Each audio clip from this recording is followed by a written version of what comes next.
I guess you could say this meeting is a response to seeking. Seeking being the energy of what's actually wanting to know or wanting a better experience. Seeking. So it's basically the energy of the individual. The individual being an experience of knowing.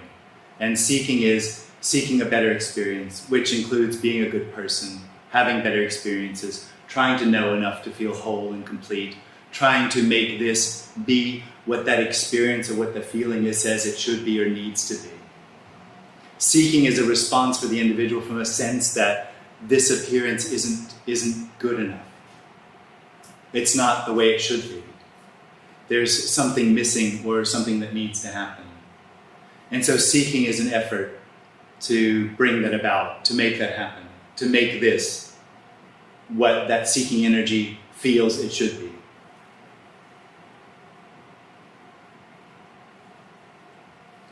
Longing, for me, is something else, or at least I'm making a differentiation here to the experience of, to what longing is. Longing is for something beyond. So seeking is all about me.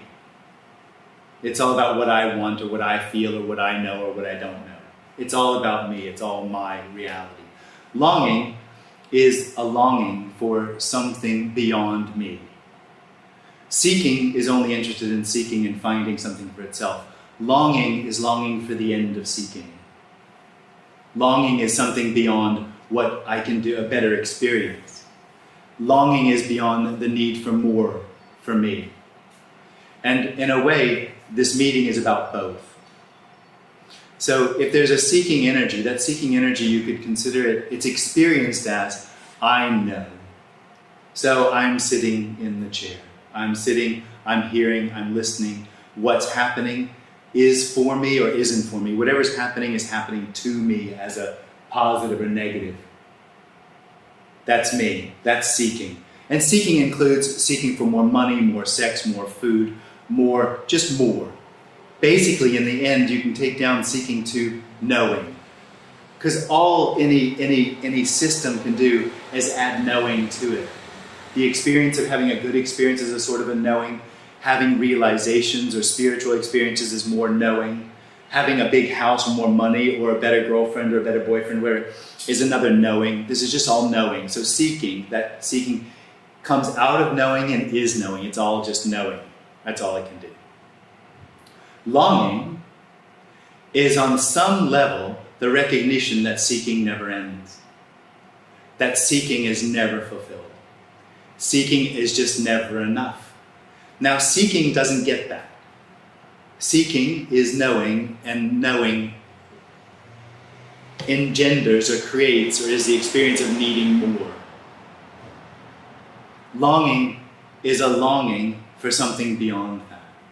Something that no longer is personal.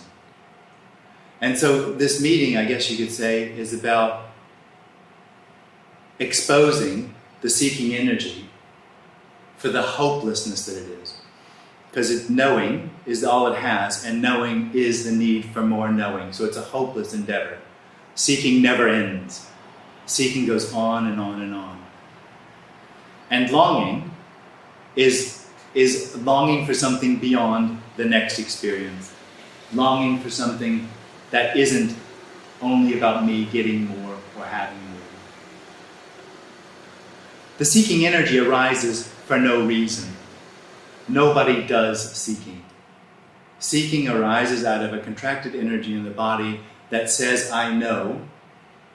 It's basically it begins, the initial knowing is here. There's a contracted energy that says here, which is a position away from everything else, separation. Immediately that here arises, I am here. So the knowing of the knowing that here is personal. What arises is personal to me. And everything else that happens, whether it happens to me or it doesn't, is mine. It's all happening within my reality. That's my experience. My experience, my life.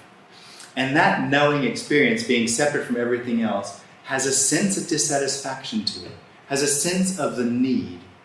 A need to protect myself, a need to become, a need to find.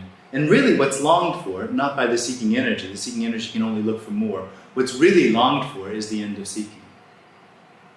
And that's the other part of this message. So the seeking energy is a hopeless energy because it's trying to find enough not to need to know anymore. But it is itself the need to know. It's hopeless. It's truly hopeless. Not my fault. It's just the way it is. But there is something else that can arise. And it seems to be arising more these days than ever before. You wouldn't know it at this meeting. But there are more and more people interested in this message because the seeking is obviously a dead end. Seeking just never fulfills. And there's something else that arises, which is then longing, a longing for something beyond more. And the longing is the end of seeking. The problem is that it isn't anything. What's longed for isn't new, isn't more, isn't another experience. What's longed for is what can't be owned, can't be known, and in that sense can't be spoken about. It would be impossible to call it unknowing, because where would unknowing be? But it's certainly a not knowing. But it's not a not knowing as a position. It's a not knowing and a not knowing. So what is not knowing, and at the same time, it's not knowing. So longing isn't for more. Longing is for this. And this is already not knowing and not knowing. There is nothing that needs to happen to bring about what's longed for.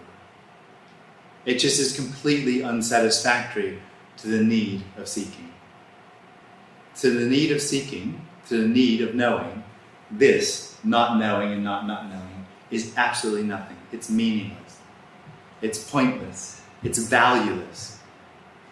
In the story of me, everything has meaning, purpose, and value. But what's longed for is the end of that need. The end of that need for more meaning, more purpose, more value. The end of the need to become good enough for this to be what's longed for. And it's unimaginable that this is that already. So there's no hierarchy, there's no authority here, there's nothing that's going to be told to you, nothing's going to be given, there's nothing to find, because nothing's really been lost. The only thing lost is only apparently lost in the seeking for more. But it has no effect on the reality that this is already what's longed for.